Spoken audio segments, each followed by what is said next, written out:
Robert F. Kennedy Jr. is creating a federal government registry to track people with autism. To track people with autism. What do you mean? What do you mean? What do you mean? What do you mean? What do you mean? That's the name of the shot. Health and Human Services Secretary Robert F. Kennedy Jr. is planning on using private medical records to create a registry of people with autism in the United States. I'd be remiss to not bring up his near Nazi-like obsession with autism, and the reason why I'm describing it that way is because he is literally planning to collect private medical information to create a registry of autistic people. But now he's really rolling out a program that is frankly horrifying, especially knowing that he's doing it under the office of Donald Trump, who is actively engaged in going as speed ready towards Hitlerian policies as possible.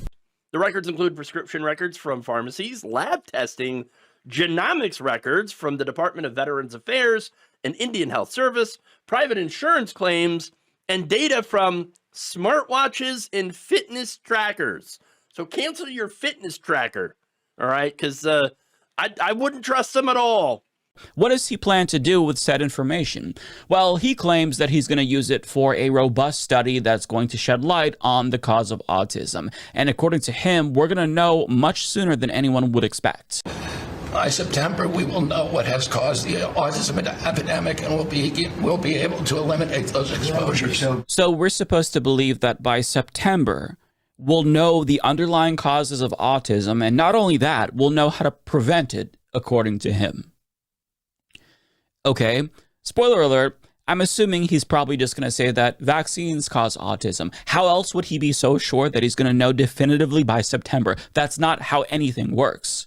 So I think what's probably going to happen is he has a conclusion and he's going to direct people in his agency to find evidence for his conclusion.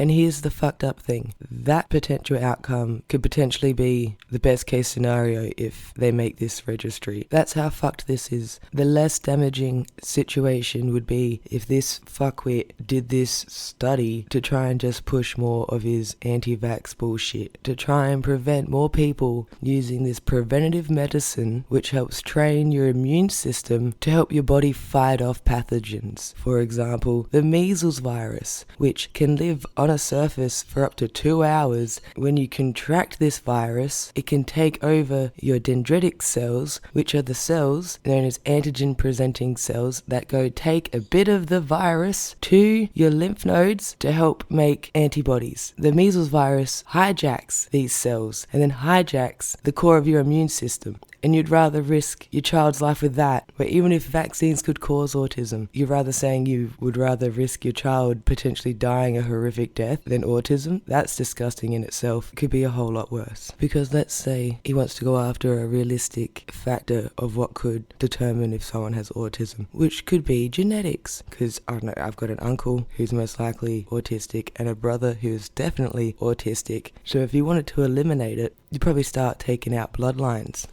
Children are dying from the measles. And you got RFK out here. A government registry of people with autism. That's where we're at right now in this regime. But like, this is his mission, to eradicate autism. And now with this move to create a government registry to track these people. What it is in reality is an invasion of privacy that I believe may be a precursor to eliminating autistic people. He may actually be trying to eradicate these folks. Maybe not him personally, but possibly the guy. I don't know. This is new territory. It's terrifying territory.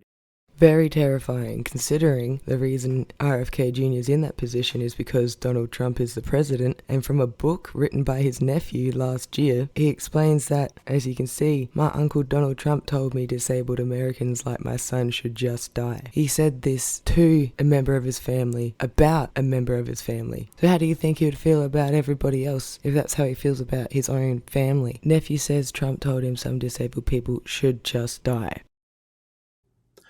Look back at your history.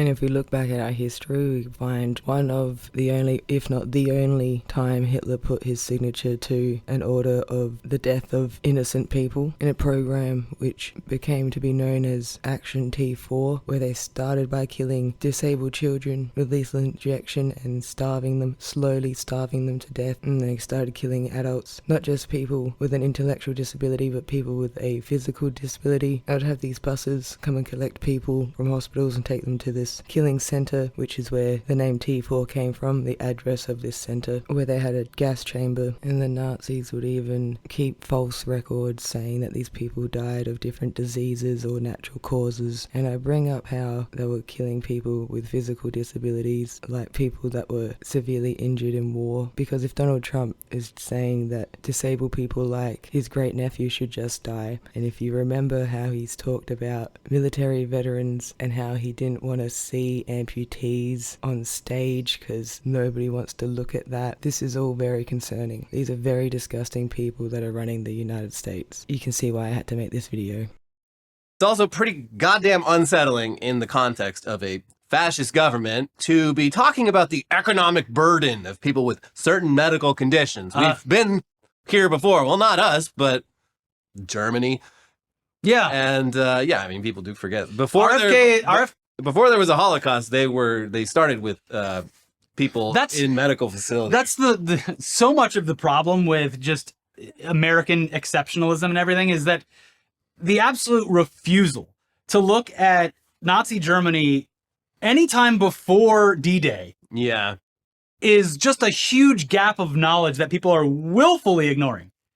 It's actually kind of scary. Very fucking scary, because here's a question for you. Which group out of the Nazis or the United States in the current day went after LGBTQ people, especially trans people, went after disabled people? Are you feeling like this is a trick question because the answer is both?